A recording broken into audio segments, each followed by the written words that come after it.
Ерөнхийлөгч хүрэлцэх үнэхээр хүнсний хувьсгал хийж чадлаа.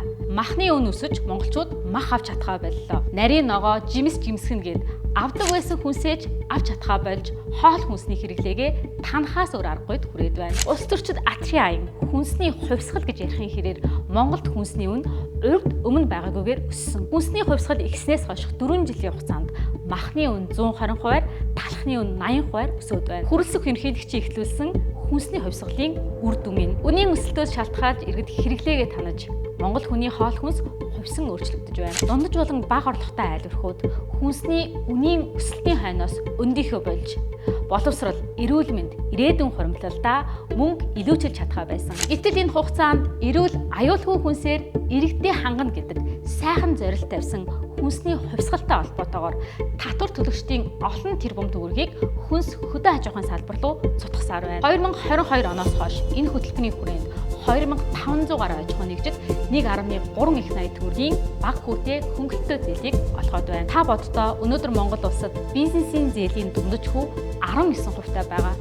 Гэтэл хүнсний хувьсгалын хүрээнд 5-аас 6% хүүтэй зээл олгож байна. Тэгвэл үлдэж байгаа хүү буюу 13% хүүг хэн хаанаасаа төлж байгаа вэ?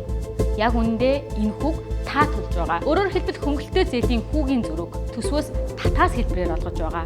Төсвийн мөнгө бол таны төлсөн татварын мөнгө. Тиймээс хүнсний хувьсгалын хүүгийн зөрүүг та төлж байгаа гэсэн үг. Сүүлийн 4 жилийн хугацаанд хүнс хөдөө аж ахуйн салбарт бага хүүтэй зээл олгохын тулд татвар төлөгчдийн мөнгнөөс 251 тэрбум төгрөгийг төлсөн байна. Ингэж тэрбумаар энэ салбарыг тижээн тэтгэж усалж өгжөж байхад Монголд хүнсний үн улам өсөж иргэдийн халаасыг улам холгосоор байна. За ингээд зогсохгүй. Төсвөөс хөдөө аж ахуйн салбарт олон зуун тэрбум төгрөгийн урамшуул олгодог.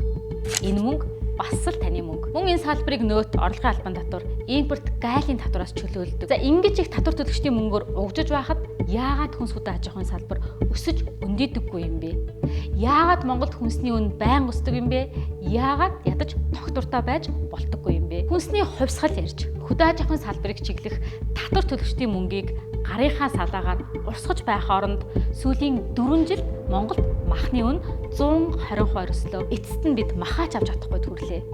Арай монголчуудыг махнаас гаргах гэж хүнсний хувьсгалыг эхлүүлсэн юм шүү. Хөнгөлөлтөө зээл төрөөс олгодог татаас урамшууллаар альва салбар хөгждөг юм бол хүнс хөдөө аж ахуйн салбар аль хэдийнэ хөгжлийн манлаад үрчгсэн байгаа. Гэтэл өнөөдрийн хүртлийн салбар өсөлтөх чадварсул технологи бүтээмжийн хөгжлөөр хоцрогдчихсан явна. Өөрөөр хэлбэл төрөөс хүчээр тогтоосон бага хүүтэй зээл, сайхан нэртэй төсөл хөтөлбөрүүд нь цөөн хитгэн бизнес эрхлэгчдэд, улс төрчдийн хамаарал бүхий компаниудад ач тус давуу тал олгодог. Харин иргэд жижиг дунд бизнес эрхлэгчдэд ач холбогдол бага байдгийн бодит жишээ. Татвар төлөгчдийн төлсөн мөнгнөөс зарцуулж байгаа нэг төгрөг болгон эргээд эцсийн хэрэглэгч буюу иргэнд үр өгөөжөө өгөх ёстой. Эс бөгөөс иргэнд ач тусаа өгдөггүй төсөл хөтөлбөрийг иргэний төлсөн татварын мөнгөөр санхүүжүүлэх ямар ч шаардлага байхгүй. Эцэст нь иргэдээ элбэг хангалуун сайн сайхан амьдруулахын тулд төр оршин байдаг. Үнийг мартаж болохгүй юм.